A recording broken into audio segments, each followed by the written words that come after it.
Hello, it's Jeff Nerdcho, and today we're taking a look at Life of Chuck. Let's look at the trailer, and then I'm going to talk about the movie. Here we go.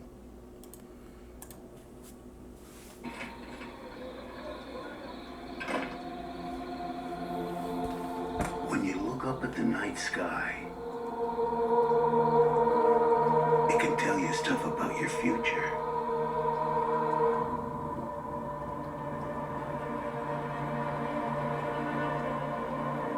It won't lie to you. It's pure that way.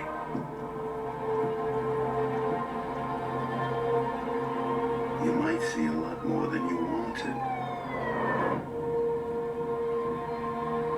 But if you have heart, you have hope. And you have heart in you.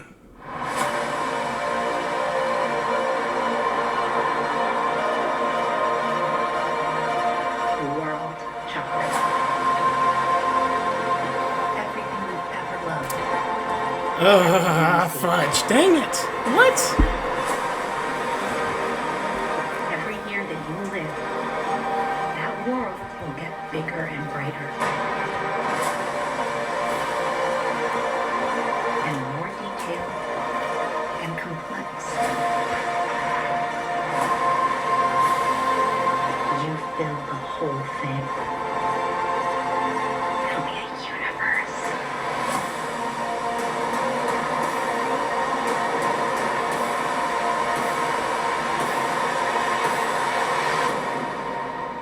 Isn't that wonderful?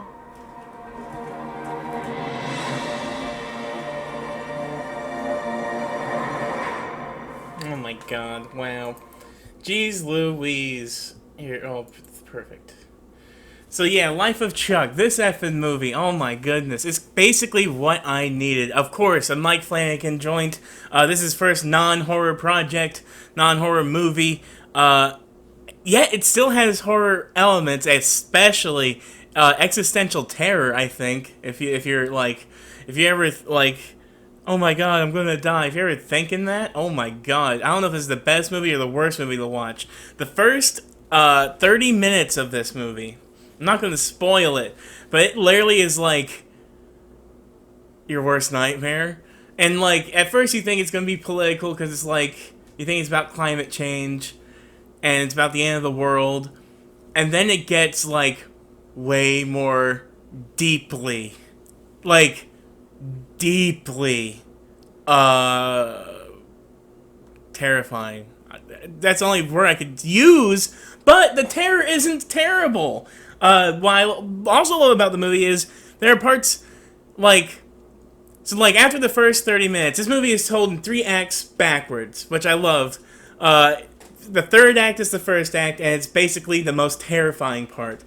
And then, and it also has its own air of mystery, and like, you know, after the whole thing, you sort of have to go back and sort of reinterpret it. I want to watch this 3 more times. But anyway, but then the second act, that's when you really get to meet Chuck, and you get to meet probably one of his favorite moments ever in his life. And then what I love is then you go to, I guess this is a semi-spoiler, the first act, and you sort of see the motivations that led to the second act. It's very much structured like a normal movie, but how it's told in this way is more like a deconstruction of thoughts and ideas. Oh my god, and it's so awesome. So like literally the first act of this movie, which is called, but it calls it Act 3, is sort of like the feeling, all the feelings Chuck is having about this moment of his life. A different moment. And I don't want to spoil. And then Act 2 is sort of like, okay, like, break it down a little bit. And then Act 3, which is also Act 1, is like, all of this is from threads of other things that led into that, and led to that. You know, this is kind of like metaphysically, like, I don't want to say Lynchian because people want to say, "Ooh, David Lynchian," but the way it is communicating these ideas is kind of Lynchian. Only because it's like, what Mike Flanagan does really well is like visually portray a horror, and then it's only horrific because you don't know what it is, and he doesn't have much of a problem explaining some of what those horrific things are, metaphorically, or even just like actually, or whatever. I think that's the part that's fun for him. He's like, like this, it's like, if you think about the end of the world, what is the end of the world to you really? Is it really that the world is ending, or is it that you're ending? And then, if it's your ending, why are you so scared about you dying? And what does that mean? Like, what is that going to do about you dying? There are moments in this movie that I thought, oh, this isn't a horror movie, but is this a ghost story? And it isn't. It isn't a ghost story, but there are moments that it sort of leads you to think it is. But actually, it's just, it's a life story. This is a life story of Chuck, a fella, and then it just blossoms into everything. And I loved it so much. It's really something I think I needed to watch right now. Like, it was a movie I needed to watch right now. Now. And so I appreciate it for that. Everybody in this movie, you're like, is a star. I don't even want to say who all is in this movie, because if you just know that Tom Hiddleston's in it, oh my god, hold on. I am not gonna just poop on it. Alright, I'm not gonna F it up. Chiwetel Ejiofor, and Karen Gillian. Jacob Tremblay. That was Jacob Tremblay. I was wondering who that kid was. Or was that the teenager? I don't know.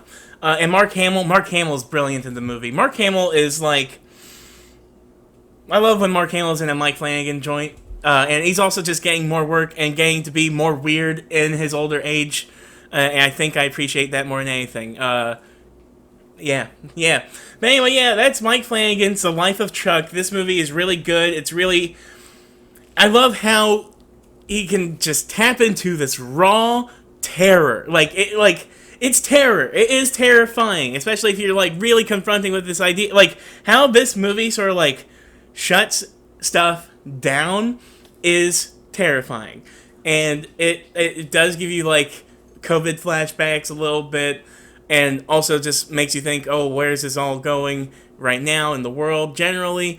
But then what I love about it is it kind of rubber band snaps back and really does pull back, and then you sort of see what it's all really about. And I just like movies that do that.